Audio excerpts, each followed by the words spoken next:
Hola, bueno, este es el libro con el cual vamos a comenzar el curso. El título es Lógica Informal, Falacias y Argumentos Filosóficos y el autor es Juan Manuel Comesaña, que es un colega de la UBA, Buenos Aires, y publicó este libro en Udeva hace unos años y a mí me pareció muy interesante porque en castellano no hay mucho sobre lógica informal.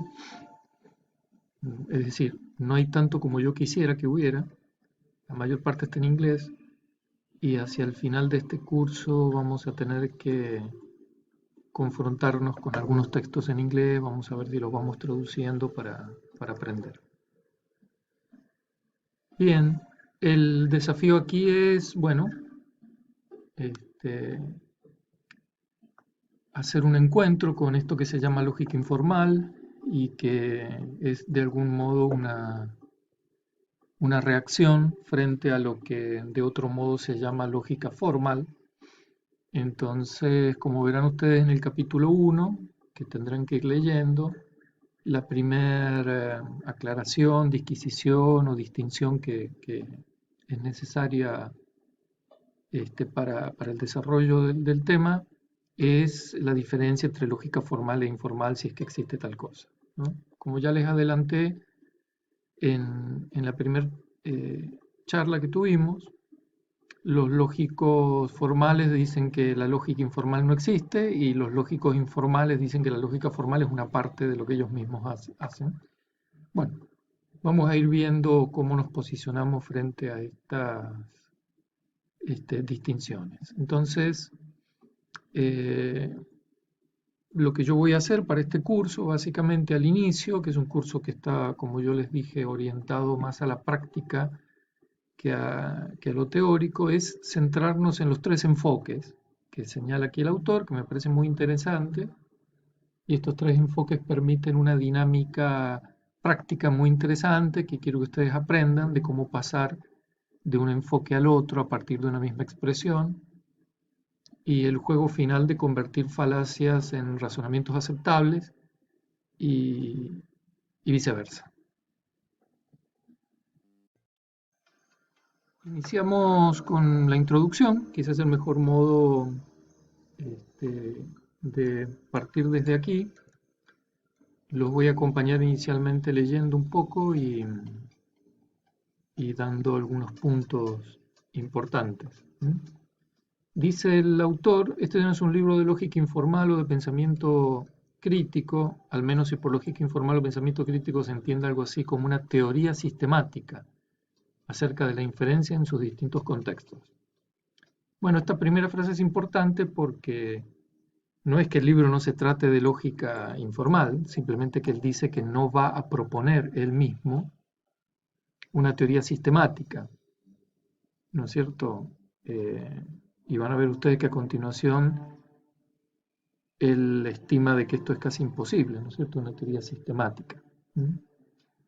Fíjense otro punto importante de que aquí habla de la noción de inferencia. Esto es importante, que desde las primeras páginas los tengamos en cuenta. La noción de inferencia es un poco más amplia, lo vamos a tratar de entender así inicialmente, es un poco más amplia que la de argumento lógico, como ustedes lo han conocido en los primeros cursos de lógica que hicieron. P implica Q, P, entonces Q, digamos, eso sería un argumento, la inferencia es una noción un poco más amplia. Y él dice acá justamente no lo es porque considero que no existe ni puede existir tal teoría. Bueno, esa es su jugada de que no puede haber una teoría sistemática sobre la noción de inferencia en sus distintos contextos, ¿no? La comunicación humana exitosa, dice acá, es difícil de lograr en la práctica y todo indica imposible de explicar teóricamente. De explicar se entiende de la misma manera que explicamos, por ejemplo, hechos físicos, sea como fuere que lo hacemos. Bueno, acá en este primer parágrafo él ya está dando alguna idea al respecto de que la lógica informal contrasta con la lógica formal, ¿no es cierto?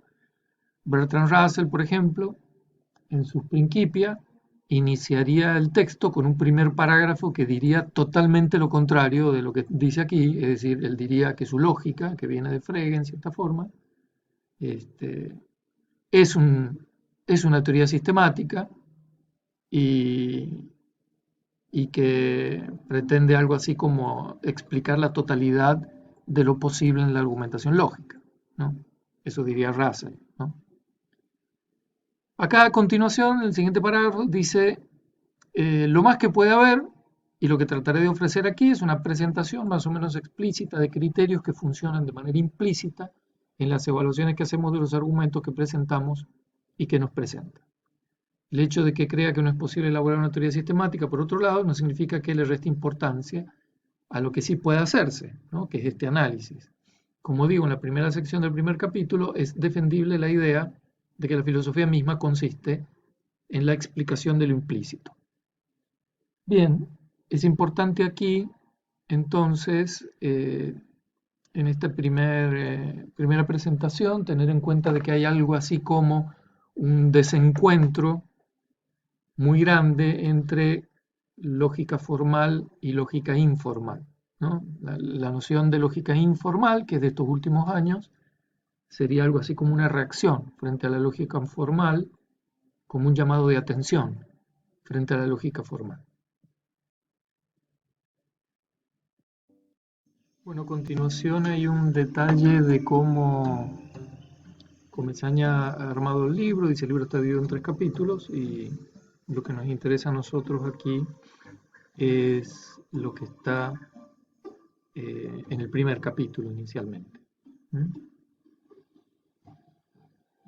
Aquí les llamo la atención sobre esto. Dice el autor: espero que el tono del capítulo muestre que es extremadamente difícil en la mayoría de los casos decir precisamente qué es lo que hace que un argumento sea una falacia. ¿Mm?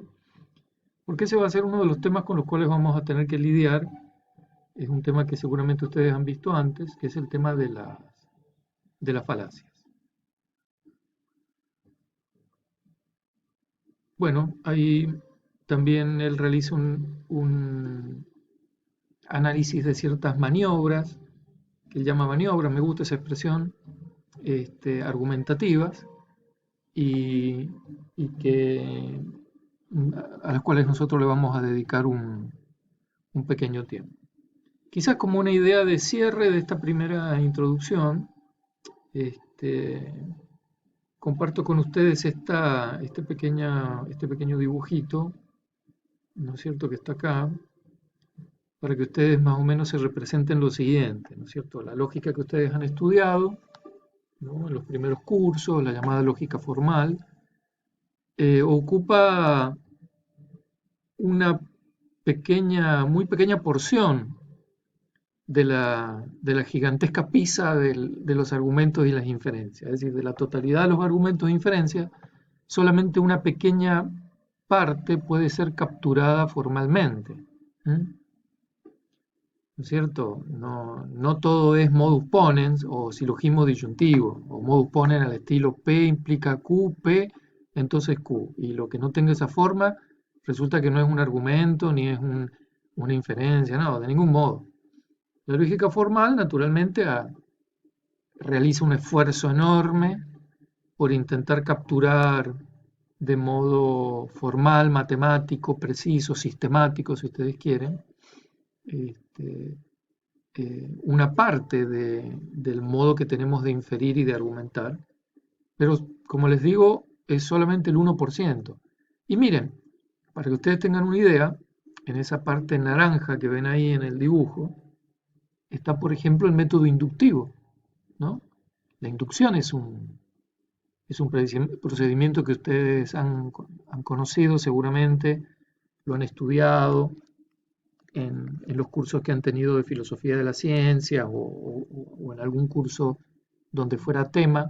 La inducción es un modo de razonar, ¿no es cierto?, a partir de casos, un número limitado de casos, un número mayor de casos, ¿no es cierto?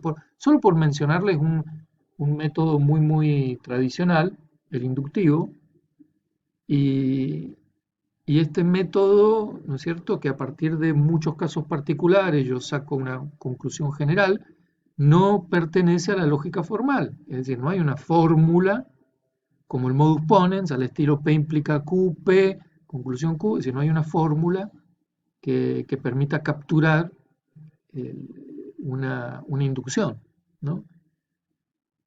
Por eso la separación clásica es entre razonamientos deductivos, ¿cierto? La lógica formal, y los inductivos, que serían los que no captura la lógica formal. Bueno, solo por mencionarles uno, el inductivo, hay muchos otros, el abductivo, el razonamiento a la mejor opción, y, y bueno, y de ahí en más se abre el tema a- al estudio, ¿no es cierto?, de la lógica. Por eso el estudio de este tipo de razonamiento se puede identificar con esta denominación, es una de las posibles, lógica informal, ¿no es cierto? Otro elemento importante que aprovecho de mencionarles ya mismo, para que ustedes vayan haciendo sus búsquedas este, en Internet y en otros lados, es la distinción entre monotonía y no monotonía. Esto es para un estudio un poco más preciso del tema. Son propiedades.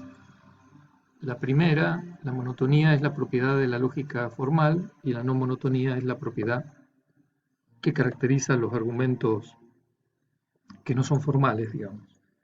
Esto nos va a ocupar en la primera parte, vamos a agregar este conocimiento que para ustedes es muy útil para el manejo de discusiones y debates, y que no está en el libro de Comesaña, y que yo lo voy a agregar y que ustedes se los menciono ahora para que vayan buscando información, a ver qué es lo que consiguen sobre el tema de la lógica formal y la lógica informal.